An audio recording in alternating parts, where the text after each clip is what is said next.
All right, let's get back to earth for a little bit here, and our next question comes in from Ben Cossett, who is writing into the Facebook group about the open source scan converter.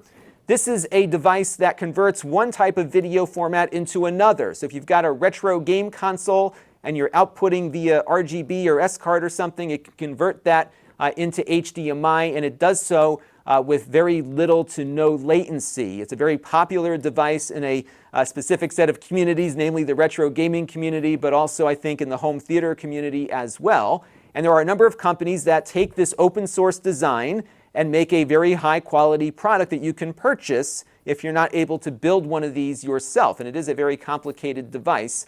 One of those companies is Video Game Perfection, that brings these in batches, because this is very specialized hardware. It's not something you're going to make a million of, because you'll never sell a million of them. So they get enough people together who want to buy a card, and then they put together an order with a factory, and it comes in.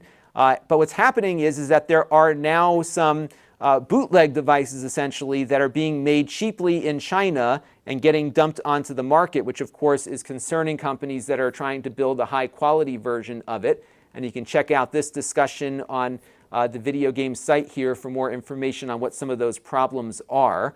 And they're concerned that some of the people that are buying this device from one of these Chinese companies will think they are the manufacturer and ask them to meet the warranty requirements, for example. A software example of this would be Kodi, where a lot of these pirate companies are integrating Kodi into their pirate video systems, and they're going to Kodi asking them to fix their problems. This is a similar hardware version of that same problem, and one of the difficulties you run into when you have open source software, or in this case hardware, which can very easily be replicated and reproduced, and there's very little recourse that an open source organization has to stop it. It's very hard to come up with enough money to hire lawyers to prevent the import, for example, of these knockoff devices, perhaps. And this is some of the open source scan converters I was able to find on AliExpress. And you can see there's a bunch of different manufacturer names here, so there's a bunch of different companies selling them.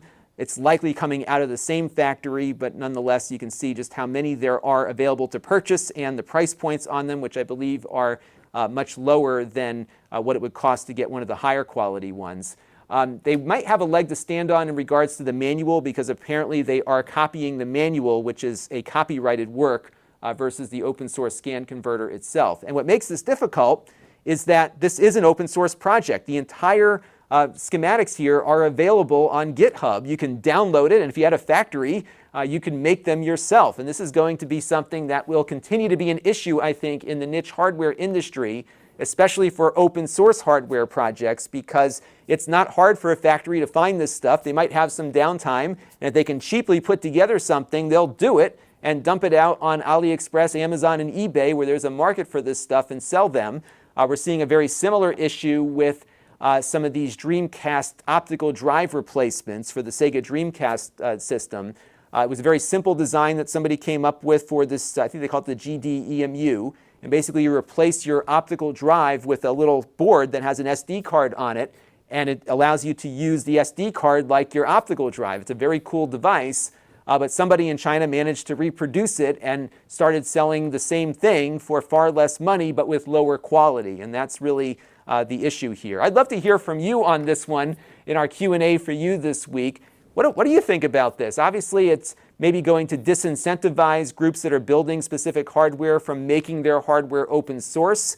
So that, of course, will drive up the cost of this, because they can't make a lot of these devices. At the same time, there's a lot of cheap devices getting made with the open source design that may not be up to the quality level either. That could result in people's hardware getting damaged that's getting plugged into these things, or issues where perhaps the open source project is flooded with requests from people buying this low quality hardware. I'm not sure there's any real easy way to deal with this, but I'd love to hear what you think down in the comments below. This channel is brought to you by the Lon.TV supporters, including gold level supporters, the Four Guys with Quarters podcast, Tom Albrecht,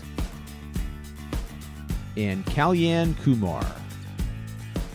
If you want to help the channel, you can by contributing as little as $1 a month.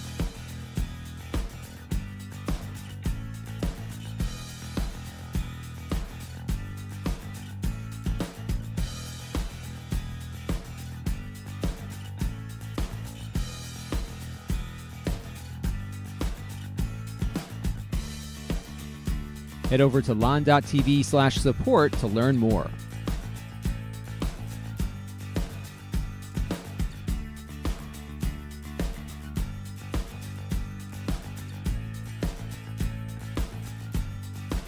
And don't forget to subscribe. Visit Lon.TV/s.